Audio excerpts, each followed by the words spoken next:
Senyap berbaris sepi di rimba kaca berdebu. Ada yang dari tangan terlepas atau tersentak merampas terpelanting.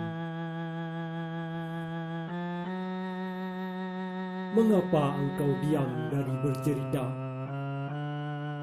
Engkaukah saksi sejarah Pantai Meriam berderu itu?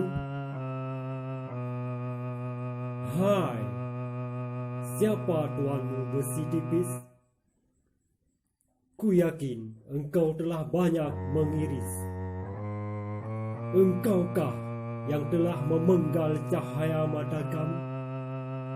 Atau engkau yang telah ditundukkan? Kemarin, Tengku Syed telah syahid. Ini jalan yang pernah dilalui.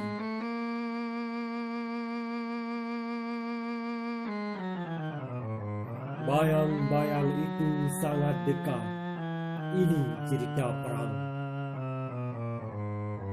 Hari ini, kami menatapmu di saat zaman telah berganti.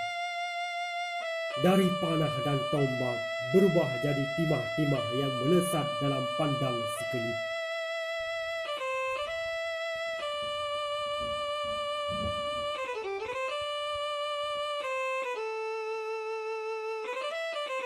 Pedang, engkau abadi sebagai penanda waktu.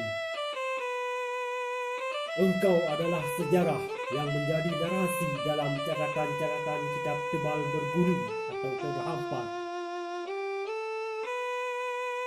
Ratusan sejarawan telah mencatat nama-nama yang pernah menggenggammu.